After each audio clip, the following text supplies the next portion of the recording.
अस्सलाम वालेकुम guys, this is Samar from येंजूस। इंशाल्लाह खैरियत से हो गया आप सब। तो basically this video is for MDCAT aspirants. Final showdown चल रहा बॉस, तैयारी जोर शोर से जारी होगी सबकी, ठीक है। खुदा ना खास्ता किसी की आती है तो अभी भी दिन है, घबराने की टेंशन लेने की बात नहीं है, ठीक हो गया। तो बेसिकली यार ये जो वीडियो है मैं इसलिए बना रहा हूँ कि अब इर्द गिर्द के ऊपर ध्यान बिल्कुल नहीं देना। डिले होगा नहीं होगा, ये होगा वो होगा, डेट क्या है जो भी ना, 27 अगस्त को अपने जहन के अंदर रखें और उसके हिसाब से आप तैयारी करें, ठीक है। एक चीज़ तो ये होगी। दूसरा पॉइंट ये अपने दिमागों में क्लियर कर लें, ठीक है, कि आपके खुदा ना खासा आप कोई स्टेप का टेस्ट कर रहे हैं, किप्स का कर रहे हैं, स्टार्स का कर रहे हैं या किसी और अकेडमी का आप टेस्ट कर रहे हैं, ठीक है, और उसमें आपके एमसीक्यूज गलत होते जा रहे हैं लाइक प्रैक्टिस एमसीक्यूज ना जो, तो इसमें घबराने की टेंशन लेने की बात नहीं है। अव्वल तो अब आप टेस्टों के ऊपर ज़रा कम ध्यान दें, अपनी रिवीजन के ऊपर फोकस करें। रिवीजन के अंदर आपका ये कि आप अपनी बायो को जितना हो सके अच्छी तरह पढ़ें। बायो के सबसे ज़्यादा एमसीक्यूज हैं, ठीक है। अगर इसमें मतलब कि सही होने के चांसेस ज़्यादा होते हैं कि इजी आते हैं, जैसे भी बुक की लाइंस आती है, तो इसमें खुदा ना खासा गलत होने के चांसेस भी ज़्यादा होते हैं। तो इंशाल्लाह आपने इसमें गलत नहीं करना अपना कोई ना, क्योंकि ये बुक की लाइंस अगर जनरली देखा जाए तो इसमें जब ब्लंडर्स खुदा ना खासा होती है ना, तो फिर बंदा बहुत डिप्रेशन में चले जाता है, यार ये मैं क्या कर दिया ना, ठीक है, खुदा ना खासा डिप्रेशन में जा सकता है। तो बेसिकली आपको ये पैगाम है यार, आप सारी चीज़ें छोड़ दें। मतलब कि इवन कि अगर ये वीडियो भी देख ली है या नहीं देखनी तो ना देखें बेशक। मेरा कहने का मतलब ये है कि आप कोई यूट्यूबर या इर्द गिर्द ध्यान बिल्कुल फोकस ना रखें, कौन क्या कहता कौन नहीं कहता। अपनी किताबों के ऊपर फोकस रखें, ठीक है। दुआएं लाजमी करते जाएं और मेहनत साथ करते जाएं। एक तो ये बात होगी आपकी। खुदा ना खासा आप फिजिक्स के, केमिस्ट्री के, बायो के, इंग्लिश के कोई भी एमसीक्यूज गलत हो रहे उनके ऊपर इतना फोकस ना रखें। मैं आपको मिसाल ये देता हूँ कि एक बच्चा जिसके आप 10 तारीख है, ठीक है, 10 तारीख से लेकर 27 अगस्त तक अगर वो रोज का 2-2 टेस्ट करता है, उसके वहाँ 50-50 सपोज खुदा ना खासा एमसीक्यू गलत होते हैं, लेकिन 27 अगस्त वाले दिन एमडी कैट में इंशाल्लाह उसके मतलब बहुत ज़्यादा अच्छे नंबर आ जाते हैं। तो वो ये जो टेस्ट है ये किसी ने नहीं आगे देखने कि इसके कितने गलत हुए थे या इसे कितना आता था। तो बेसिकली मेरा कहने का मकसद आपको सिर्फ ये है कि अपना जो मोराल है उसे डाउन ना होने दें।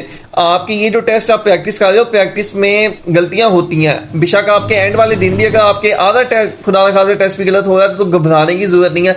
न घबराने से ना तो एक टाइम वापस आना, ना आपको टाइम ज़्यादा मिलना है मेहनत का। अलबत्ता जो आपके पास टाइम है वो आपका ना वो वेस्ट हो जाना खुदा ना खासा। मतलब कि आप घबराते रहेंगे, टेंशन लेंगे, एंजाइटी का शिकार होंगे, तो जो आपकी तैयारी है आपका उसमें भी कॉन्फिडेंस नहीं आएगा अपने ऊपर। ये मतलब कि अपनी जो मेहनत आपने की है, ठीक है, उसे इस कदर कॉन्फिडेंस तो एट सके ना कि अल्लाह ताला ने आपको मौका दिया, आपने मेहनत की है जितनी भी की है, ठीक है। किसी ने कम की होगी खुदा ना खासा, किसी ने माशाल्लाह ज़्यादा की होगी, तो इसमें घबराने की या टेंशन लेने वाली या बात नहीं है। अब आपके पास दिन आगे कम, अल्लाह से दुआ करें और अपनी मेहनत करें, तेज़ जितनी हो सके तेज़ करें, ठीक है। 6 घंटे नींद अपनी लाजमी पूरी करें, 6 घंटे से ज़्यादा ना सोएं, 6 घंटे बहुत है माशाल्लाह ना। तो बेशक और कोशिश करें रात को ना पढ़ें, दिन को पढ़ें, क्योंकि आई थिंक मतलब कि जहाँ मैंने सुना या वैसे भी अगर ऑब्जर्वेशन आप करें कि रात का जो 1 घंटा नींद का ना वो दिन के 2 घंटे नींद के बराबर है। और इसमें भी कोई शक नहीं है कि अगर आप दिन को सोते हो तो आप उतना फ्रेश नहीं होते जितना आप रात को सो के फ्रेश होते हैं। खासकर अगर आप देखें टाइम तो 11 से लेके 2-3 बजे तक या 10 बजे ईशा के फ़ौरन बाद से अगर आप तहज्जुद तक सोते हैं तो माशाल्लाह ये बहुत परफेक्ट टाइम है सोने का, ठीक है। और उसके बाद आप उठ के माशाल्लाह पढ़ते हैं, आपके पास पूरा दिन है, आपके पास रात भी है, तो इंशाल्लाह आपकी अच्छी तैयारी हो जाएगी। अब है बायो के ऊपर, मैं अगेन आपको कह रहा हूँ बायो के ऊपर या फोकस लाजमी रखो। ब्लंडर्स नहीं खुदा ना खासा होनी चाहिए, सिंपल एमसीक्यूज बिल्कुल नहीं गलत होने चाहिए।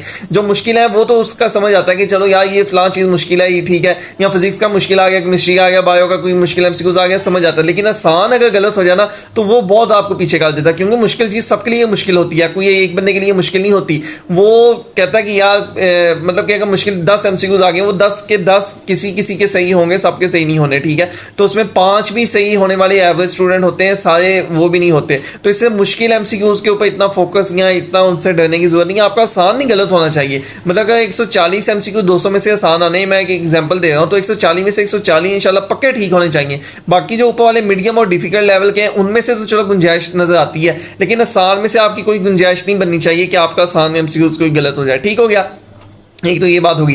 फिजिक्स का है या फिजिक्स के जितना फार्मूला को रट्टा लग सकता लगा लो। फार्मूला आता होगा ना तो आपको पता होगा ये 3 चीज़ें दी हैं, वेलोसिटी स्पीड दिया है, ठीक है, या ये फलां चीज़ दिया है। अब तीसरी चीज़ हमने फाइंड करनी है, फटाफट लगाई इक्वेशन और फार्मूला, आपको पता है कि मतलब आपने वो फार्मूला लगाया, फ़ौरन आपका इंशाल्लाह आंसर निकल आएगा। कैलकुलेशन का वो तरीका होता है, वो इंशाल्लाह आप लोगों ने प्रैक्टिस कर करके कर लिया होगा, ठीक है, कि पॉइंट्स में हमने कैसे करना, लाइक अगर 0.09 है तो उसे हम 1 कंसीडर कर लेंगे, ठीक है, और अगर 0 मतलब कि ऐसे ही कुछ करके ना, और मतलब फ्रैक्शंस के अंदर लिख लेंगे पॉइंट्स को, या जैसे भी एक चीज़ ना, यहाँ 4.3 है तो उसे राउंड करके हमें पता कि वो उधर लाइक आंसर 4, 5, 6 दिए तो हम 4 को फिर टिक कर देंगे, मतलब करीब करीब तो इनको हमने टिक करना ना, ठीक है। यहाँ 4.9 है तो वहाँ 5 ऑप्शन दिया हुआ है, ऑप्शन के अंदर 5 आंसर दिया तो हम फिर 5 को टिक कर देंगे, यहाँ पर हम 4.9 सोचने बैठ जाए। लेकिन क्या हमने मतलब कि कैलकुलेशन के अंदर भी राउंडिंग ऑफ कर करके ना, मतलब जहाँ जैसे जैसे इजी हमें कैलकुलेशन लगे हमने वैसे करना होती है, ठीक है।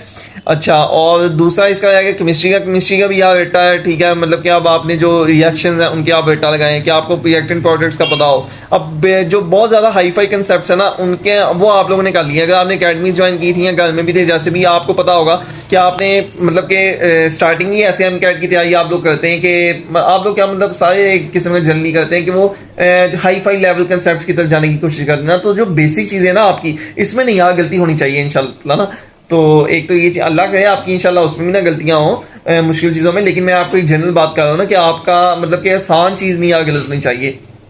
वो इसलिए अगर एमकैट आसान आ जाए ना तो फिर जिनके बेसिक कंसेप्ट होते हैं ना वो माशाल्लाह ज्यादा मार्क्स ले जाते हैं। जो हाई फाई कंसेप्ट वाला होता है वो कहता है यार ये इतनी जल्दी सॉल्व कैसे हो, मतलब कि एक जनरल में बात कर रहा हूँ, यहाँ वो पजल हो जाता है, यहाँ वो ओवर कॉन्फिडेंट हो जाता है, या कुछ भी कह लें आप, अल्लाह की तरफ से होता है, तो उसमें मसला खुदा न खास्ता आपका आ सकता है, ठीक है। तो आपको एक ये चीज़ है। और दूसरा है क्या, इंग्लिश के यार रूल्स हैं, लॉजिकल रीजनिंग की तरफ ना इतना दिमाग खपाएं, ठीक है। वैसे लॉजिकल रीजनिंग का आप अगर तो कोई क्राइटेरिया या कोई बुक उन्होंने कमेंट किया फिर तो ठीक है, लेकिन अगर कोई क्राइटेरिया बुक की कमेंट नहीं तो पास्ट पेपर्स आप देख लें बस, ठीक है, और उस हिसाब से आप चले। और रह गया ये इंग्लिश का, तो इंग्लिश का यार रूल्स जितने ग्रामर के रूल्स हैं इन्हें अच्छी तरह आप करते जाएं, मतलब कि याद करें ना, रूल्स याद करें कि रूल क्या कहता है, तो उसमें इंशाल्लाह आपका ये हो जाएगा। अब अगर दिन रह गए हैं कितने 17 दिन सपोज रह गए या 15 दिन सपोज मैं आपको कर लूँ, ठीक है, तो अगर किसी ने वो कैब नहीं की तो वो यार रोज के 15 मिनट वो कैब को देना शुरू कर दें, इंशाल्लाह उसके काफ़ी वो कैब उसके अंदर हो जाएगी। और इसी तरह जो चीज़ आपकी रहती है उसे आप एक्स्ट्रा टाइम आधा घंटा या 15 मिनट दें, इससे ज़्यादा टाइम सोच समझ के रहें, क्योंकि आपने रिवीजन भी करनी है और ये चीज़ है। और इसके अलावा आप अगर किसी का खुदा ना खासा कोई सवाल मतलब कोई चीज़ नहीं खुदा ना खासा समझ आ रही तो भाई आई एम अवेलेबल, आप मुझे इंशाल्लाह मैसेज कर सकते हैं, इंस्टाग्राम पे, फेसबुक के ऊपर कमेंट सेक्शन में बता सकते हैं, तो मैं इंशाल्लाह ट्राई करूँगा आप लोगों को रिप्लाई करने की। बड़ा क्रिटिकल टाइम चल रहा तक घबराना नहीं है यार, अगर आप घबरा गए तो काम खराब हो जाना है, ठीक है। इंशाल्लाह आपकी किस्मत में एमडी कैट क्लियर होना हुआ ना, आपका इंशाल्लाह हो जाना है। अगर खुदा ना खासा आपकी किस्मत में ना हुआ, आप किताब खोल के भी लिख लो भाई आपका एडमिशन नहीं होना, ये चीज़ अपने दिमाग में बिठा लो, अल्लाह पे यकीन रखो, अपनी मेहनत आपने करनी होती है, ठीक है। मतलब जो सपोज एक मिडिल पढ़ने वाला बच्चा उसने भी मेहनत करनी है, जो एक हाई फाई बच्चा उसने भी माशाल्लाह मतलब कि जो माशाल्लाह बहुत पढ़ने वाला बच्चा उसने भी मेहनत करनी, अपनी तरफ से तो जोर लगाना ही होता ना। और जो रिपीटर्स होते हैं उन्हें पता होता है कि ये मेहनत से नहीं एमडी कैट होता, वरना कई ऐसे स्टूडेंट्स होते हैं जिनका मसला बहुत मेहनत की होती है लेकिन उनका नहीं होता एडमिशन, जो कम मेहनत वाले होते हैं उनके साथ ही बैठे होते हैं रिपीटर्स के, उन्हें पता होता है कि यार इसने तो इतनी मेहनत नहीं की थी, हमारा दोस्त है। मैं ये नहीं कहा कि उसे जलने की या जो भी अल्लाह माफ करे, लेकिन एक आइडिया तो होता है इंसान को यार इसके क्लास में क्या चल रहा था, मतलब कि वो रिकॉर्ड क्या सही है जैसे भी, या कितने इसके कंसेप्ट के थे, लेकिन उसका मसला एडमिशन हो जाता है जैसे भी अल्लाह की तरफ से होता है। तो आपने घबराना नहीं है, आपके लिए ये वीडियो है, ठीक है। और जो मेन है वो दुआ है कि अल्लाह अपने हबीब हज़रत मोहम्मद सल्लल्लाहु अलैहि वसल्लम के वसीले आप सब पर और मुझ पर भी इस दुनिया में और आखिरत में रहमत फरमाए, आमीन सुम्मा आमीन। और हमारे लिए जितने भी हमारे इम्तिहान आते हैं दुनिया में या आखिरत में, वो हमें उन इम्तिहान पे इंशाल्लाह कामयाब करे अल्लाह। तो ये दुआ है, आमीन सुम्मा आमीन, इस पर आप कहें। और नमाज ना छोड़ें। अगर आपका खुदा ना खासा अभी भी टाइम टेबल के अंदर कोई फ़र्क आ रहा है, मतलब कि टैकल नहीं हो रहा है या टाइम टेबल समझ नहीं आ रहा कि कैसे पढ़े, हर नमाज के बाद 1 घंटा पढ़े, घर में बैठे फारिग बैठे, मतलब स्कूल कॉलेज ना जाए, 5 घंटे आपके ये हो गए, ठीक है। अब फजर से ज़ोहर तक आपके पास 2-3 घंटे भी आप एक्स्ट्रा पढ़ लेंगे तो इंशाल्लाह आपके 8-10 घंटे ऐसे कुल मिला के बन जाते हैं, ठीक है। तो कोशिश करें रात की नींद पूरी करें, इंशाल्लाह आपका ये बेटर रहेगा। आगे भी अपनी लाइफ के अंदर रखें कि दिन को जो नींद है ना वो उतनी पावरफुल नहीं होती जितनी रात की होती है। हाँ, दोपहर के वो एक अलग सीन है, वो कलियुला मतलब कि वो खाना खाने के बाद आप जो सोते हैं हम, तो वो एक अलग सीन है। लेकिन मैं अगर आपको जनरल बात कर रहा हूँ तो ख्याल रखिए अपना, अपने लिए मेरी दुआ करें और चैनल को सब्सक्राइब कर दीजिएगा, ठीक है। वीडियो को लाइक और शेयर भी कर दीजिएगा। अल्लाह हाफिज़।